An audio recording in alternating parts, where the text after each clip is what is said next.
Can you please introduce yourself? My name is Martin Asamoah. I am a social worker by profession, and I'm also the founder and CEO of Action Family Network. Martin, why do Black people need to vote on the 4th of July when we have the general election in the UK? It's very important for Black people and ethnic minorities to vote for 5 main reasons, which are for representation, influence, equality in voting, policy impact, and above all, for civil engagement reasons. If you permit me, I can explain this further. Well, go on. Okay, so for you to have policy impact, politics is on voting is about impact, influencing politics. So if you don't have representation in policy and people who are making day-to-day decision making for you, how can they impact on your life? And it is for that reason that you need, as a citizen, you need a representation, and you need to elect your political representatives who make day-to-day decision making and policy that affect you and the next generations to come. Influencer of policy. By voting and registering to vote, you are able to elect who becomes your political representatives in local and national elections. So it's important for you to what? To become part of that political process by registering to vote. Equality. We all know that when it comes to equality, there is discrepancies in various aspects of our life. The only way we can change that as ethnic minorities is by what? Voting, getting our voices heard in decision making from local to national level. Policy impact. If we don't vote, we are not going to be able to influence any policies. So by registering to vote, you will be able to impact policy making, day-to-day decision making. And above all, that's number 5. It is our civic right, civic engagement to engage in day-to-day political discourse and political dispensation and democratic discourse of the country that we live in as citizens. For the people from Commonwealth countries such as Nigeria, Ghana, Zimbabwe, Uganda, Jamaica, India, Pakistan, do they need to be British citizens before they can vote in the UK's general election? No. And I think that's the myth that a lot of people have. And that also disfranchise a lot of citizens who come from the backgrounds that you have already mentioned. As long as you are legal resident, you have right to remain in the country, and you are on the electoral register roll, you can register to vote to get your voice or voices heard in the political discourse of the country. Okay, quick appeal. If you're joining, thank you very much for joining us today. Martin and I today, we are united by one cause. We want to try to get a message across to people from our community to make sure that they vote on the 4th of July. The only way the political parties will start taking us seriously is if we go out and vote. We will explain the process of how you can vote. I think what Martin was saying before is that we need to have a representative on the table for us to be taken seriously. Complaining is not going to solve the problem. Martin, can you explain to the audience, how do they actually vote? We said if you are from Nigeria, India, and Pakistan, any country that was colonized by Great Britain, you are legal in the UK, you have the right to vote. You do not need to be a British citizen for you to vote. You're hearing that loud and clear. Martin, please explain the process of how people can actually register to vote. So, is straightforward, very easy and simple. The first step is to register. There are two ways of registering. You can go online. Right now, as we are doing this podcast, just go on electoral register or just Google the electoral registration. The options will come. Just put your details in. And then there are options, whether you want to vote by postal or voting in person. Depending on the box that you tick, you will get a slip. And then if you decide to vote by postal voting, you will get, prior to the election, I think a month or so, you will get your ballot paper plus prepaid envelope. You vote, you put your ballot voting paper in the prepaid envelope, you just post it.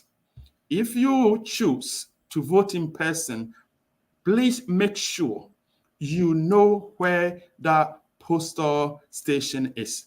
On the election day, for example, on the 2nd of July, we're going to have the national parliamentary, Westminster parliamentary elections. You know where this polling station is. You walk in there.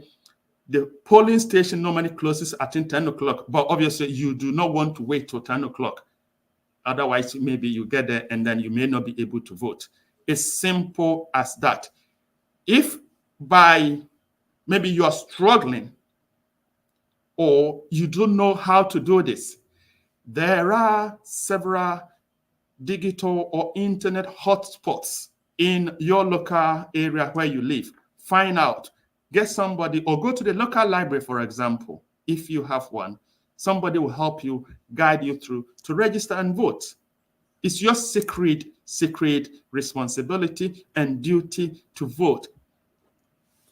In addition to what Martin has just reported, I'd like to also add that due to recent changes in the law, on the day of the election, when you are going to cast your vote, please make sure you have a photographic ID. It could be your driver's license, passport. You need to hold something to identify yourself, or else you will not be allowed to vote. Martin, to the individual, what is the benefit of voting? Number one, by having your name on the electoral register, it actually increases your chances of having a good credit.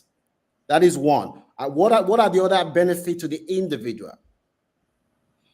As an individual, one, you have the power, the ability, the right to exercise your civic duty to vote for your political representatives.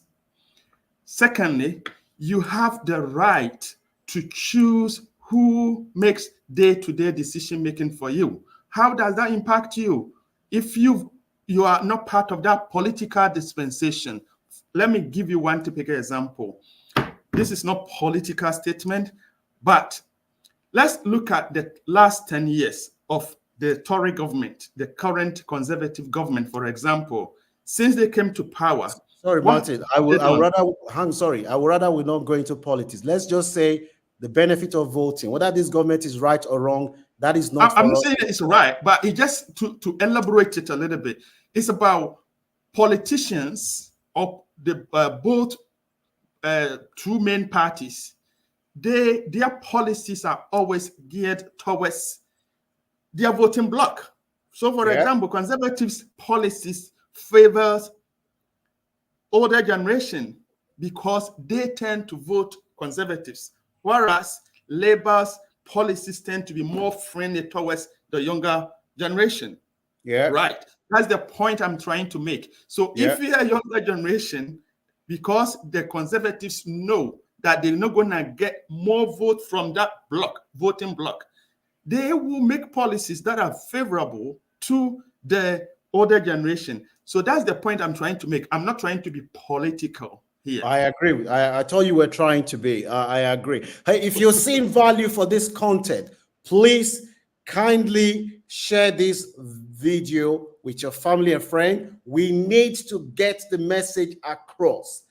The election, the opinion poll is predicting that we may have a hung parliament where no party would have an overall majority. In situation like that, the votes of minority could play a very, very important role.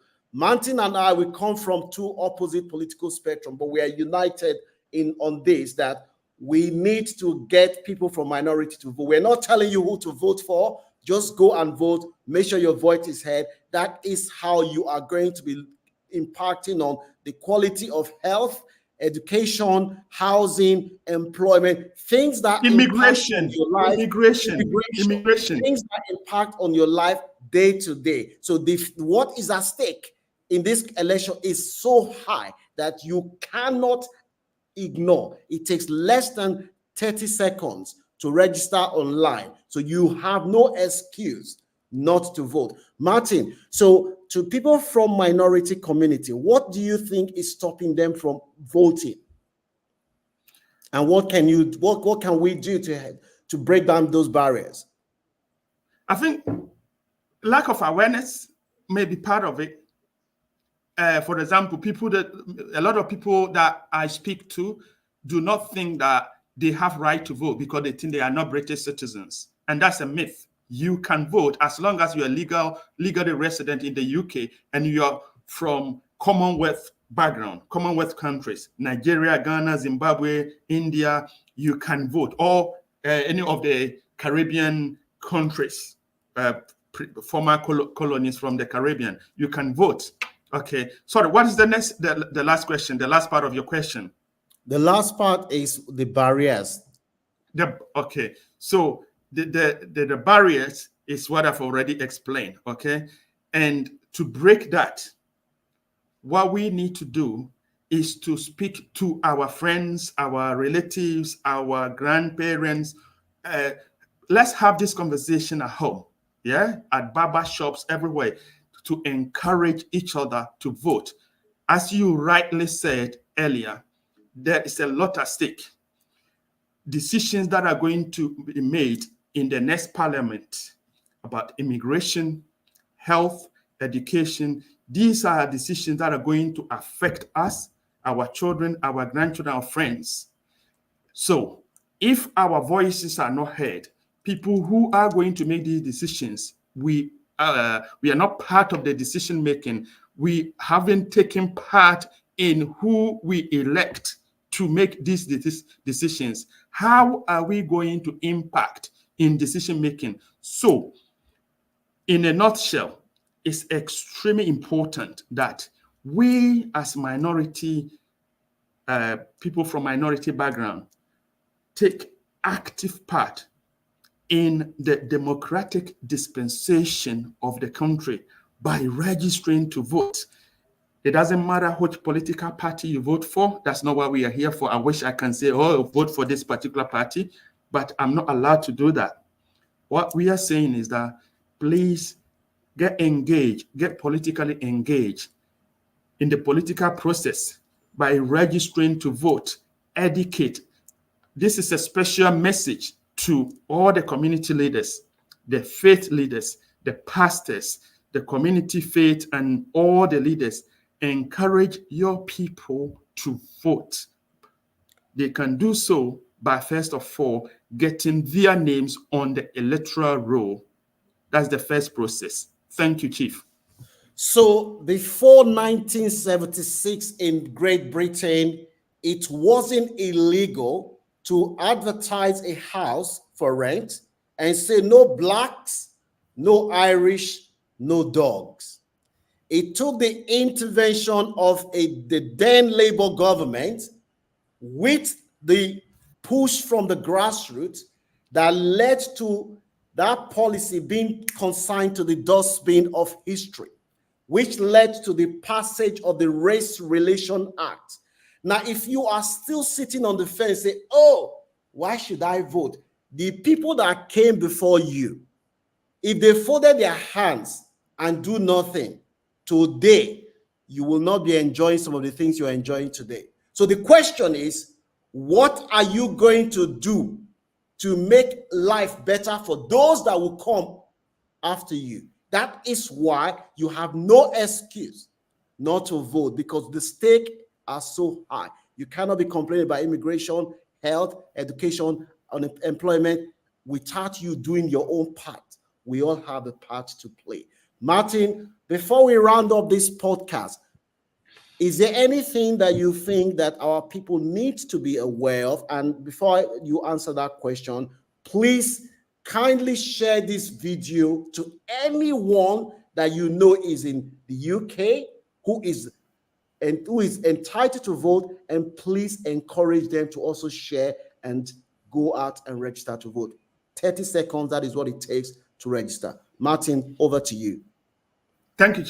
So my last words are, as long as you are legally resident in the UK, you are from Commonwealth, any of the Commonwealth countries, such as Jamaica, Ghana, Nigeria, India, Zimbabwe, South Africa, you are legally allowed to register to vote. This is your legal right, civic right to register, to take part in the political discourse of the country. It will allow you to elect who governs you, who makes both local and national decisions for you. So the stakes are very high. We know what is going on at the moment, the issues of migration. This is only going to get very difficult, especially for people from ethnic minorities. And it is for this reason, particularly, that you don't sit at home. Sitting on the fence at this stage is not the solution. We need to be active. We need to be active participants of the democratic discourse of the country, so that we will be able to elect who governs us, who makes day-to-day decisions regarding immigration, health, childcare, education. So sitting at home is not the solution. Let's all get on board, register and vote, and choose our political leaders. Thank you, Martin. A few years ago, we had a situation where the government minister paraded buses around London and other parts of the UK telling immigrants, go home. Even people whose ancestors fought for Great Britain in the First and Second World War, their grandchildren were told to go home. We know what happened to our brothers and sisters from the Caribbean. People who came to serve Great Britain when Britain was on its knee. And these people, some of them, they were denied benefits. Some of them were deported. It was a government policy that led to that. Now, you have no excuse. If you love your children, you're already a stakeholder in Great Britain by working and living in Britain. You have no excuse not to want to do something that will make life better for your children. And I'm begging you, please consider the future of your children. Go out and vote. It takes less than 30 seconds to do it. You haven't got any excuse. Martin, thank you so much for coming to speak to us today. And we're very proud of all the good things that your organization, the Action Family Network, is doing, trying to encourage people to vote. And I'm sure we will hear more from you again. Thank you very much.